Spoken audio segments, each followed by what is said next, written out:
첫 번째 시간대 이제 이 질문을 드리면서 오펜시브 시큐리티는 변화하는 그리고 폭발적으로 성장한 IT와 보안 공격자들의 트렌드에 맞춰서 같이 성장을 했는가라는 질문을 드렸었는데 생각을 해보셨나요? 저희는 특히 국내 같은 경우는 제로데이와 커널 취약점 굉장히 잘 찾고요. 웹과 모바일 해킹도 굉장히 잘해요.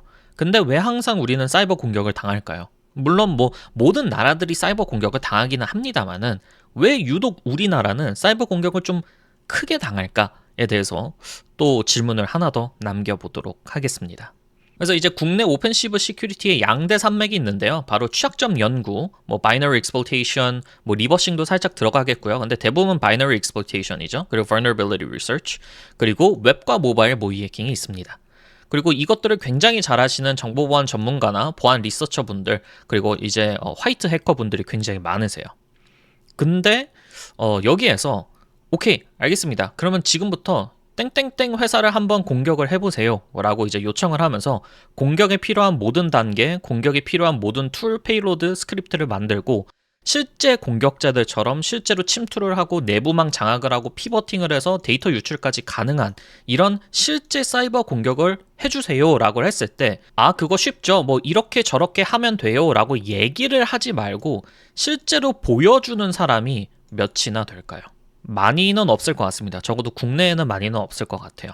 그래서 제가 여기서 조금 말씀드리고 싶은 거는 취약점 연구랑 웹 모바일 모의 해킹이 나쁘다 하지 말자 이게 아니라 이거 굉장히 중요해요. 이거 없으면 보안 안 돌아갑니다. 굉장히 중요한 분야인 건 맞는데 이런 이제 취약점 연구와 웹 모바일 모의 해킹과 실제 사이버 공격을 수행을 할 수 있는 그런 능력, 여기 간의 밸런스가 지금 맞지 않는다라고 말씀을 드리는 거고, 이게 왜 중요하냐? 아니 뭐 사이버 공격 나쁜 거 아니야? 나쁜 것만 하면 안 되지. 이걸 왜 제한을 해?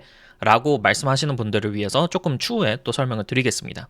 그래서 이 슬라이드에서 조금 말씀드리고 싶은 것은 여기와 여기 간의 밸런스가 안 맞는다. 네. 뭐가 더 중요하다, 뭐가 더 중요하지 않다, 이거 해야 된다, 저거 해야 된다가 아니라 밸런스가 맞지 않는다라는 것을 조금 보여드리고 싶었습니다. 그래서 아까 전에 말씀드렸던 이 현대 사이버 공격이 어떻게 이루어지느냐, 여기에서도 보면은 물론 뭐 제로데이나 웹과 모바일 모의 해킹 공격 이런 거 할 줄 알면 굉장히 좋은데 그 외에도 굉장히 많은 게 필요합니다. 악성 코드도 만들 줄 알아야 되고 클라우드도 있고요. AD도 장악을 해야 되고 쿠버네티스, 뭐 클라우드 데이터 유출, 망분리 우회, 횡적 이동 이런 거 다 할 줄 알아야 되는데 여기에서 딱 웹 공격? 뭐 여기에서 뭐 제로데이는 뭐 없어도 되거든요. 사실 현대 사이버 공격에서는 있으면 좋죠. 네. 그래서 여기에서 조금 말씀드리고 싶은 것은 현대의 이런 사이버 공격을 보고 있노라면 물론 우리가 했던 취약점 연구나 웹 모바일 해킹 굉장히 중요하죠. 하지만 그 외에도 우리가 커버해야 되는 것들이 굉장히 많다. 또 다른 분야들이 굉장히 많이 있다라는 것을 조금 말씀을 드리고 싶습니다. 그래서 결국 이 오펜시브 시큐리티라는 것은 블루팀을 도와주는 거거든요. 우리가 뭐 취약점 찾고 나 잘났다 이게 아니라 그 취약점을 찾아서 블루팀들을 도와주는 역할을 우리가 하고 있는 것인데 실제 블루팀들이 가장 무서워하는 것은 무엇일까요? 취약점 발견되는 거? 물론 그것도 가장 무서워하는데 실제 블루팀들이 제일 무서워하고 제일 도움을 받기 원하는 분야는, 그래서 우리가 실제로 사이버 공격을 당했을 때 혹은 당하고 있을 때 이거를 인지를 할 수 있는가, 탐지를 할 수 있는가, 대응을 할 수 있는가, 침해 사고를 당했다면 그 대응 프로세스는 어떻게 되는가를 제일 무서워하고 여기에 이제 가장 큰 도움이 필요한 거죠. 근데 이제 우리 레드팀 같은 경우는 여기에 있어서 충분한 도움을 조금 아직까지는 못 드린 것 같아요. 그러니까 어떻게 되냐면은 취약점 연구랑 웹 모바일 해킹을 하면서 뭐 드리블 연습, 슈팅 연습 이런 연습은 굉장히 잘했어요. 네. 근데 실제로 축구 경기를 한 번도 뛰어본 적이 없는 거예요. 그래서 웹 모바일 해킹으로 취약점 찾고 잘했어, 그거 고치고, 뭐 제로데이 찾았어, 잘했어, 고치고 이랬는데 실제로 이거를 당했을 때 대응은 어떻게 하고 인지는 어떻게 하고 탐지는 어떻게 하고 이 축구 연습을 단 한 번도 블루팀들이 뛰어본 적이 없는 거죠. 그리고 그 축구 경기, 연습 경기를 해줄 만한 레드팀들도 없었고요.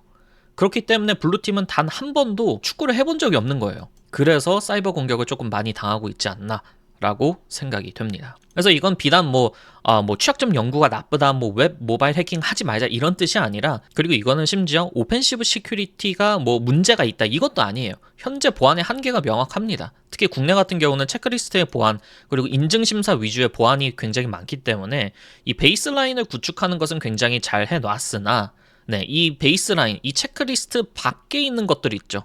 내부망, 외부망, 클라우드, 폐쇄망, VPN, 뭐 CI/CD, AI, 데브옵스, OT, IoT, 뭐 협력사들 뭐 이런 게 굉장히 많은데 이런 것들에 대해서 보안이 조금 부족한 모습을 보여주고 있고 그래 뭐 이것에 대해서 체크리스트가 다 있어라고 말은 할 수 있겠습니다만은 요즘 공격자들은 이렇게 하나만 똑 떼서 클라우드만 공격하고 폐쇄망만 공격하고 이러지 않습니다. 요즘 공격자들은 여기 공격했다가 여기에서 외부만 갔다가 클라우드 갔다가 클라우드에서 CI/CD 갔다가 갑자기 OT로 갔다가 굉장히 유기적으로 유연하게 공격을 하기 때문에 이런 지역적인 체크리스트 기반의 고립된 보안은 어느 정도 한계가 있을 수밖에 없겠습니다. 그래서 그런 문제를 해결을 하고자 저는 옛날부터 이제 레드팀의 중요성에 대해서 얘기를 했었고 얘기를 하는 것보다 그냥 강의를 만드는 게 낫겠다 싶어가지고 강의도 하나 만들어 갖고 왔습니다. 그래서 우리가 그런 지역적인 굉장히 고립된 형태의 체크리스트 기반의 보안을 벗어나서 조금 더 유기적이고 전체적인 이런 보안 평가를 하기 위해서 관리적인 기술적인 보안 평가 그리고 거기에는 취약점 기반의 평가만 하는 게 아니라 보안 인력들과 절차까지 전체적으로 평가를 하는 이런 레드팀 공격자 시뮬레이션이 필요하다라고 생각을 해서 레드팀이 필요하다라는 것을 조금 말씀을 드리고 싶습니다. 근데 여기까지 이제 들으시는 분들이라면 레드팀이 최고냐 뭐 이렇게 생각을 하실 수 있을 텐데 제 의견은 그렇지는 않고요. 뭐 취약점 연구, 웹 모바일 모의 해킹뿐만 아니라 모든 분야의 보안은 다 중요합니다. 적어도 저는 그렇게 생각을 해요. 보안 기획, 설계, 보안성 검토, 체크리스트 기반의 뭐 이런 취약점 진단 거의 모든 보안의 도메인은 다 중요하고 이런 것들이 이루어지지 않으면은 보안의 베이스라인을 잡을 수가 없고 보안을 전반적으로 발전시키기가 굉장히 어렵습니다. 근데 이제 제가 말씀드리고 싶은 거는 이거를 하지 말자라는 게 아니라 이것도 다 중요한데 그거 외에도 실제 경험을 쌓을 수 있는 실제 사이버 공격을 재현을 하고 경험을 하고 대응을 하는 이 경험을 쌓을 수 있는 레드팀도 중요하다라는 거예요. 하나만 하고 그 반대 거를 하지 말자가 아니라 밸런스를 갖춰야 된다라는 것이겠죠.